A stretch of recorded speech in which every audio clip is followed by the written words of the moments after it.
Well, I'm Shelia Cassundra Hammond Atkins. I was born here in, Manatee County. I was born at Manatee Memorial Hospital in 1952. The story goes, is my mother and father lived in Alabama, and the Caples was traveling north, and they stopped in this restaurant my mother worked in, and my mother was a great cook. So Mrs. Caples asked my mother would she like to come to Florida and be her cook.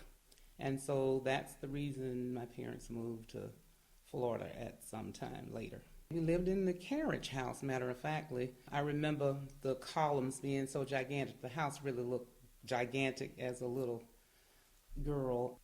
When the Caples left, they left and went back to Alabama until they moved here when I was about maybe 4. And we lived off of Church Street in a duplex. We stayed there maybe for a few years, and then we moved into the public housing. My family was a unique family. My dad, my mother, who were very stylish people. They didn't have a high school education or even a middle school education. My dad, back in the day, he didn't finish school, but my mother finished up to 8th grade. So they both were domestic workers, all their lives here in Sarasota. But they were a great family. We did family outings every Sunday. That was our outing. We would dress up after church and go visit most of their friends who lived in Bradenton. Just rotate around and, have fun. My sister and I, we played with the kids while my mother and father, did the adult things. But as I remember, growing up, we, played games as a family, watched TV, we had a good foundation. Oh, school was so much fun in the early grades. We did a lot of, fun things. At that age, I can remember assemblies where we would do plays, we would do skits, games. Even in 5th grade, I learned how to crochet. We had very creative teachers. And back then, the teachers were very good role models as far as, introducing us to new things. Like my 5th grade teacher, I can remember her introducing us to a lot of different cuisines, like Chinese food at that time, and then bringing chopsticks in and we were eating with chopsticks.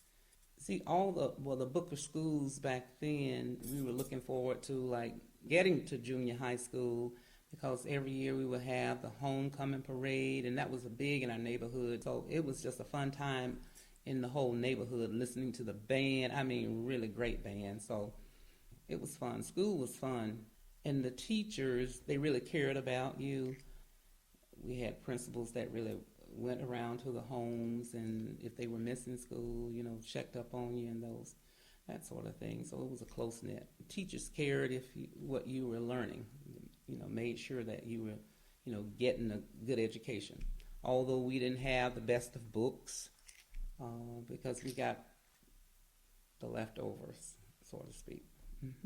But it was good. We had a good time. Well, long ago, when my parents were living, we couldn't go to Lido Beach.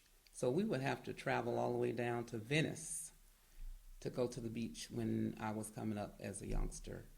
But even though my mother worked on Siesta Key Beach at some time, but we had to go to Venice. And then we would go to the Skyway, and the Skyway, they had the black side and the white side. And so if you wanted to picnic, our side was much smaller and not well kept, as most all things said. Well, as a kid, I didn't look at it that way, although it was that way, and my parents didn't talk about it as much, but that was just a way of life, and that's just what we did. Even traveling, when we would travel back to Alabama, now I realize those were some trying, scary times for my parents, but I didn't realize it as a child. I remember us not really even stopping. We would try to travel at the time and we would pack our food in shoe boxes and whatever my mom cooked, so we wouldn't have to stop to a restaurant. As a youngster, I didn't look at it like that until, when desegregation, I looked at it a little more. I think my class, were over 200 and something students in our class when desegregation came. Some went to Riverview and some went to Sarasota High. We thought it was going to be better, but it really wasn't. I don't think it was really good for us. After that, back in '67, that's when we went to Sarasota High or Riverview High. And so Booker High School, which was Booker Junior High School, because we were going there in 6th grade. They were doing away with all the black schools, and they tried to do away with one, Amarillo's Park, which was the last one. That's when we boycotted for maybe about a week, because they say, okay, you got the high school, close that, and now you want to close that, move it somewhere else. And so the neighborhood stuck together, and we went to church, for school that week. And so they kept Amarillo's Park. It was kind of rough because it was something new. We didn't know what to expect. They didn't know what to expect from us. So it was kind of like a butt heads, because you got some people that were not nice. But then on the other hand, there were some trying to be nice, to reach out to us. It was all new for everybody. We've been in black schools all our lives, and then the mixture. We were used to, having our band. Now we have to mix. As far as the football players are concerned, now we got to mix, and they may have not got a fair shot at their greatness at the time. And I remember like the cheerleading. Coming from an all-black squad, now they got to try to find people, of color to mix in with their cheerleading team. Now, I think 2 of my classmates maybe got chosen maybe to be cheerleaders during that time. So it was a difference, coming